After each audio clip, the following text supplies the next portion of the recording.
এখানে বসেন বসেন সঙ্গে না ভাই, এখানে বসেন, এখানে বসেন, এখানে বসেন।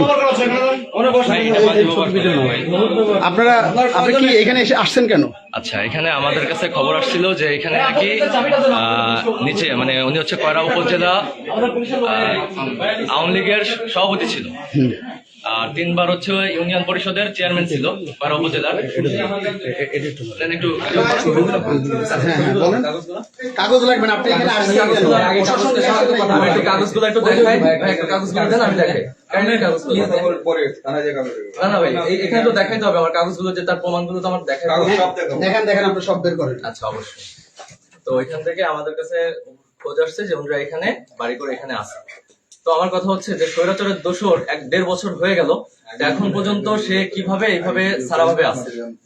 আমি তার কাছে জিজ্ঞাসা করছি যে আপনি কি কারোর সাথে কোনো লেনদেন করে এখানে আছেন কিনা।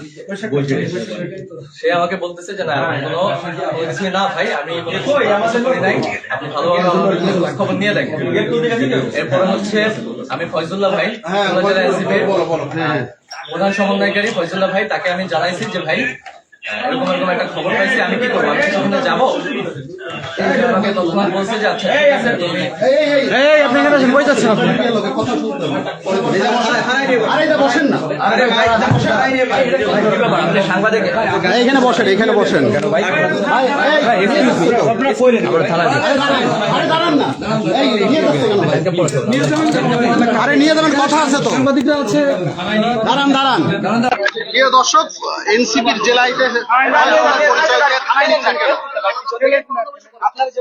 হ্যাঁ হ্যাঁ হ্যাঁ, ফয়জুল্লাহর পরিচয় দিয়ে একটু সাক্ষাৎকার নিয়ে নি না ভাই, ওনারা আসছে কেন? আমাদের হেফাজত আছে তো, আমরা সাক্ষাৎকার দিব। এখন আমরা প্রিয় দর্শক, আমরা এখানে দেখছি যে হ্যান্ডকাপ লাগান, আমরা এখানে সোনাডাঙ্গা থানা পুলিশ নিয়ে যাচ্ছে তাদের। এরা কিন্তু জেলা এনসিপির জেলা নেতা বলে তারা পরিচয় দিছে, পরিচয় দিয়ে কিন্তু তারা এই একজন সাবেক চেয়ারম্যানের বাড়িতে তারা কিন্তু এসেছেন চাঁদাবাজি, তেমনটি কিন্তু জানিয়েছিলেন এরা। ভাই আপনি এখানে একটু বলেন, আগে থেকে নিউজ না জেনে এগুলো করে ভাই আপনি বলেন কি হয়েছে, ঘটনা একটু বলেন। পরে করেন, একটু পরে ঘটনা একটু বলেন। আমরা দেখছি যে সোনাডাঙ্গা একজন ব্যক্তির বাড়িতে এসে তারা কিন্তু চাঁদা দাবি করছে এনসিপির পরিচয় দিয়ে, এবং তারা এনসিপির নেতা ফয়জুল্লাহর কথা বলছে।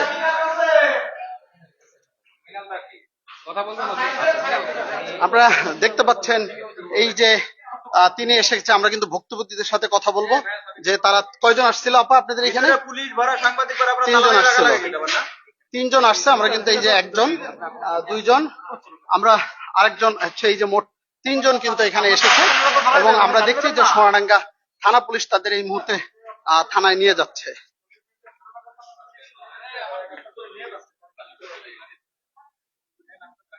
প্রিয় দর্শক, আপনারা সরাসরি দেখতে পেলেন যে এনসিপির জেলা নেতা পরিচয় কিন্তু তারা ফয়জুল্লাহর নাম বলেছে, সেই ফয়জুল্লাহর পরিচয় দিয়ে কিন্তু তারা এখানে চাঁদাবাজি করতে এসেছেন। আমরা এখন দেখতেছি যে এই অপরাধে আইন শৃঙ্খলা বাহিনীর সদস্যরা তাদের নিয়ে গেল। আমরা এখন এখানে যে বাড়ির লোকজনের সাথে আমরা কথা বলার চেষ্টা করবো, যারা এখানে আছেন আমরা তাদের বক্তব্য নিব।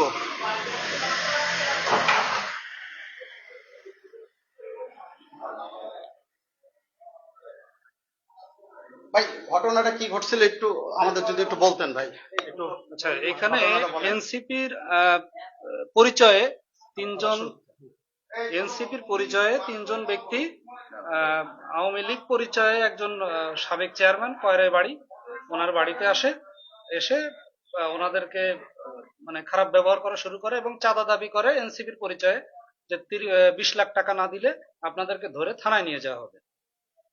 এই হলো বিষয়। আপনারা গণমাধ্যম কর্মী হিসেবে আমরা এই খবরটা পেয়ে আমরা এখানে এসে আমরা পুলিশকে প্রথমে ইনফর্ম করি, যেহেতু তারা পুলিশের কথা বলছে, আমরা পুলিশকে থানায় ইনফর্ম করি। পুলিশ আসার পরে আমরা একসাথে উপরে উঠে দেখি তারা এখানে অবস্থান করছে। আর যে ব্যক্তিকে তারা করছে উনি খুবই অসুস্থ একজন মানুষ, উনি বিছানায় পড়ে আছে, তাকে মানসিকভাবে টর্চার করছে, এই ধরনের অভিযোগ ছিল। সেই প্রেক্ষাপটে আর কি এই মুহূর্তে পুলিশ এসে এনসিপি পরিচয় দানকারী 3 জনকে থানায় নিয়ে গেছে। এবং তারা বলতেছিল যে এনসিপির যে ফয়জুল্লাহ তাদের সাথে কথা বলে আসছে, এনসিপির যে জেলা নেতা যে ফয়জুল্লাহ তার ব্যাপারে আপনারা কি জেনেছেন? ফয়জুল্লাহ সাহেবের সাথে আমাদের কথা হলো, উনি এটা সম্পূর্ণ অস্বীকার করেছেন যে না, এই বিষয়ে উনি তেমন কিছু জানেন না। এবং তার সাথে একটা মোবাইল কল রেকর্ড আমরা শুনতে পাচ্ছি, এটা নিয়ে কি বলবেন? কল রেকর্ডটার বিষয়ে আমি এখনো অবগত না। আমরা একটু যারা ই করছে তার সাথে একটু কথা বলবো।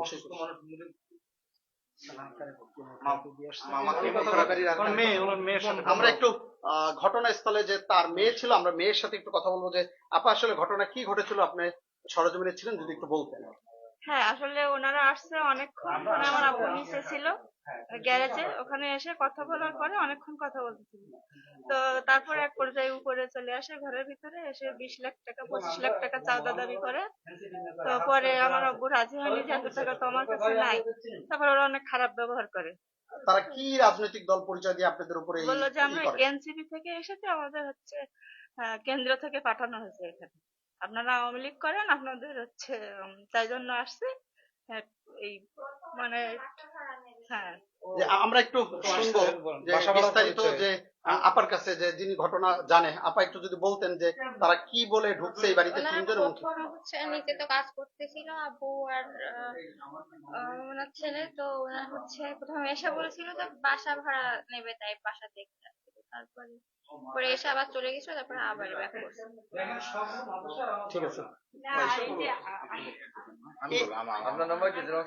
আমরা প্রিয় দর্শক, আপনারা শুনলেন এই বাড়িতেই কিন্তু এনসিপি পরিচয় দিয়ে তারা এসেছে এবং এখানের গণমাধ্যম অনেকেই এসেছেন, তারা কিন্তু এসে এনসিপির যারা নেতৃবৃন্দ আছে খুলনায় তাদের সাথে কিন্তু কথা বলছে। কথা বলার পরে কিন্তু তারা এনসিপির পক্ষ থেকে জানিয়েছে তাদের কাউকেই চিনে না। এই ঘটনায় কিন্তু আসলে এই যে মব সৃষ্টি তৈরি করে মানুষের কাছ থেকে টাকা আত্মসাৎ করা এবং চাঁদাবাজি করা, এইগুলো কিন্তু আসলে এই শহরে একটি ব্যাধি হয়ে উঠেছে। আইন শৃঙ্খলা বাহিনীর তারা হস্তক্ষেপ চায়। এই ঘটনায় আপনারা আইন শৃঙ্খলা বাহিনীর কাছে কি দাবি করছেন? আমরা চাই ঘটনার মানে সুষ্ঠু বিচার হোক। এভাবে যদি প্রতিটা ঘরে ঘরে যদি চাঁদা দাবি করে তাহলে তো আসলে সম্ভব না। আর 20 লাখ টাকা 25 লাখ টাকা করে চাঁদা দাবি করছে, বলছে যে চাঁদা না দেওয়া হলে পুলিশে দিবে আর কি। না, এরকম ভয় দেখাচ্ছে, বিভিন্ন রকম হুমকি দিচ্ছে।